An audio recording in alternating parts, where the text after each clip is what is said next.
करेगी तो हम बंद करेंगे, अपने हिसाब से बंद करेंगे। गुटखा तो चल रहा है लेकिन शायद कहाँ पे है बताइए ना उसमें। अगर आप मुझे बताएंगे आधी अधूरी बात करके। एक सेकंड, ये ऐसे पत्रकार जो है ना, मैं इनको थोड़ा सा हिसाब करूंगा। उसके अंदर ये क्या है, मोबाइल लेके जो बैठ रहे हैं ना उसमें, आप बताइए कहाँ से चल रहा है, बताइए। चलिए बताइए, मुझे जगह बताइए। नहीं आप पूरे हो रहे नहीं, आधी अधूरी बात नहीं करिएगा आप मेरे साथ। आधी अधूरी बताइए, सागंज की इस टपरी के ऊपर से आप खरीद के खा रहे हैं करके बताइए मेरे। आप नहीं चलिए भी अभी बोलिए, इस प्रेस कॉन्फ्रेंस के अंदर बोलिए, मैं अभी इमीडिएट जाके एक्शन लूंगा। मुझे आप बताइएगा कौन सा है।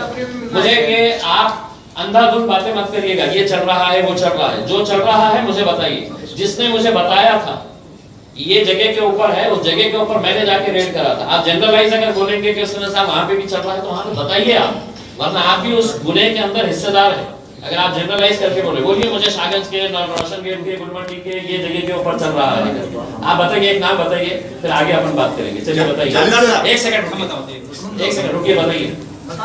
नहीं बताइए, आपने सवाल किए हैं मुझसे। आप सवाल करने से पहले है तो ये सोच के सवाल करिएगा कि आप जनरलाइज करके बता रहे हैं। आप मुझे अब जब बताइएगा उसके अंदर, वरना आप इस तरह की पत्रकारिता नहीं कर सकते कि औरंगाबाद शहर के अंदर चल रहा है गुटखा करके। आप मुझे अभी बताइएगा कि कहाँ पे चल रहा है। पत्रकार मैं भी था, मैंने भी 23 साल पत्रकारिता निकाली है करके, लेकिन इस तरह के सवाल मैंने नहीं किया है जब तक मेरे हाथ में कुछ पुख्ता नहीं है। आप मुझे बताइएगा कि ये दुकान के ऊपर चल रहा है, ये गोडाउन के अंदर है तो यहाँ पे चल रहा है करके। मेरे से ज्यादा जानकारी आपको है, लेकिन आप जनरलाइज करके है तो मुझे आधे अधूरे अंदर उसके अंदर ये करेंगे, कल छापेंगे कि इम्तियाज जलील के बोलने के ऊपर भी गुटखा चल रहा है। कहाँ चल रहा है, क्या इम्तियाज जलील अकेले जाके ढूंढेगा? ये आपकी भी जिम्मेदारी, आप बताइए मेरे को। मैं आज का आज है तो एक्शन लेने लगाऊंगा, आपके सामने है तो अभी क्राइम ब्रांच को बोलूंगा कि इस गोडाउन के ऊपर रेड करिएगा।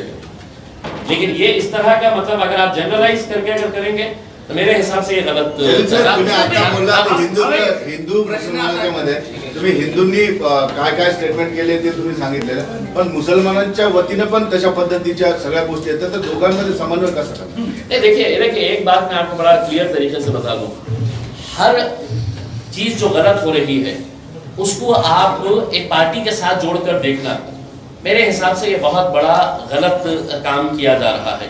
बीच में एक वीडियो निकला था एक छोटे से लड़के का जिसने मतलब कुछ बहुत गलत बातें करी थी। साहब उसकी कोई भी है तो उसकी तारीफ नहीं करेगा, कोई भी उसको सपोर्ट नहीं करेगा।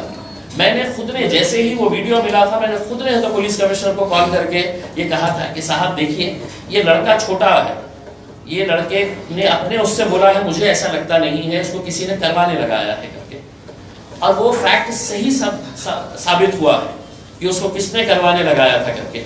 बाद में उसको किसने है तो बुलवा के है तो रिकॉर्ड करवाने लगाया था कि एमआईएम के लोगों ने मेरे को बोले थे एमआईएम पे करने का है करके। मैंने क्राइम ब्रांच के ऑफिसर्स को बताया था कि रात में 1 बजे से 3 बजे तक के बीच में रोशन गेट के पास एक बंगले के नीचे किन किन लोगों ने उस लड़के को लेकर गए थे, रिकॉर्ड किए थे, और वो सीसीटीवी आप कैप्चर करिए। वो सीसीटीवी जब लेने के लिए पुलिस वाले गए तो वो जो बंदा था एक्स कॉर्पोरेटर है उस इलाके का, तो उसने है तो दबाव डाला वहां के लोगों को कि मतलब ये सीसीटीवी देना नहीं करके। जब वो लोगों ने मेरे पास अप्रोच हुए, मैंने है तो क्राइम ब्रांच के मधुकर सावंत को बोला कि साहब वहां से आप सीसीटीवी निकालिए, आपको पता चलेगा। तो एक लड़का कुछ तो भी अनशन बोल रहा है और उसके अंदर पूरे समाज को, पूरे एमआईएम पार्टी को, पूरे मुसलमानों को कटघरे में खड़े कर दिया गया। हर्षवर्धन जाधव मेरा ऑफिस खोलने के लिए एयरपोर्ट के ऊपर लोगों को बुला लिया कि या तुम्हें ऑफिस एयरपोर्ट ला या हमें फोड़ू अपन एमआईएम से ऑफिस फोड़ू।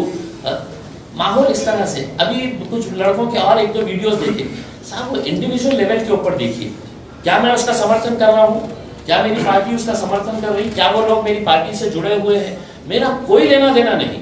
उस लड़के से मेरा कोई लेना देना नहीं कि वो मेरा पार्टी का कोई कार्यकर्ता, लेकिन किसी ने रिकॉर्ड करवा दिया। उसके बावजूद सिर्फ शहर का माहौल खराब नहीं होना बोल के मैंने एक वीडियो मैसेज डाला, और वो वीडियो मैसेज डाल के मैंने क्लियर किया कि भाई ये लड़के का हमारे से कोई लेना देना नहीं है।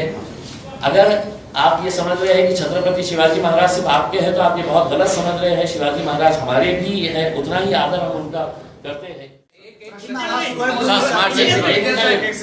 लोकांचा व्हिडिओ बद्दल ठीक आहे, मी तुमच्या 2 व्हिडिओ बद्दल तुम्हाला माहिती विचारतो। एक तुमचा व्हिडिओ व्हायरल होत आहे, त्यामध्ये तुमचे शब्द आहेत कि शिवसेने का भगवा उखाड़ के फेंका और एमआईएम का हरा झंडा लगा लिया तो आपके पेट में क्या हुआ, समथिंग असा व्हिडिओ आहे, तुम्ही पाहिला असेल।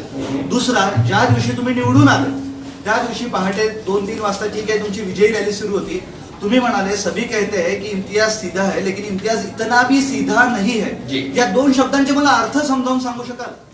मैंने उस हिसाब से ये कहा था, उसका मतलब और कुछ पहिला ये है कि देखिए चुनाव के दौरान है तो आप बहुत सारी बातें कहते हैं। मैंने ये कहा था कि 27 सालों के बाद हमने शिवसेना के झंडे को उखाड़ कर फेंका और हमारा झंडा लहराया करके। सर इसके अंदर ऐसा क्या प्रोवोकेटिव है? उससे ज्यादा प्रोवोकेटिव बातें मैं आपको बताऊं जो जिल्ह्याचे अनेक प्रश्न आहेत. अवैध नळ कनेक्शन बाबतीत तुम्ही सांगितले किंवा जायकवाडीचं इथपर्यंत अवैध नळ कनेक्शन आहे, पण ज्या 2 मतदारसंघामध्ये मोठ्या प्रमाणात अवैध नळ कनेक्शनच्या बाबतीत महापालिकेनं कारवाई सुरू केली तर दंगे भडकले होते. आता तुम्ही स्वतःहून पुढाकार घेणार काय अवैध नळ कनेक्शन बंद करणार? बिल्कुल 100%. अगर मतलब महानगर पालिका इस तरह का अगर कोई करते हैं, मैं मेरे कॉर्पोरेटर्स के लेवल के ऊपर ये बताऊंगा कि बिल्कुल 100% होना चाहिए. मैंने बकोरिया साहब को यहाँ तक बताया था कि साहब बिजली चोरी के मामले के अंदर अगर आपको कोई स्पेसिफिक एरिया ऐसा लगता है कि यहाँ पर बिजली चोरी हो रही है, आप मुझे बताइएगा. अगर मेरे एरिया के कॉर्पोरेटर के अंडर में आता है, मैं वो जिम्मेदारी उसको दूंगा. हमारे यहाँ मुख्तलिफ कंपनियों के इलेक्ट्रॉनिक्स और प्लास्टिक के तमाम सामान और फर्नीचर दस्तियाब है. एक मरतबा तशरीफ लाकर खिदमत का मौका दे. Proprietor Hafiz Mazharullah Baig, Adhar Baig, Albarkat home appliances, furniture and electronics, टायरबोर्ड, दिगलू नाका, नांदेड़.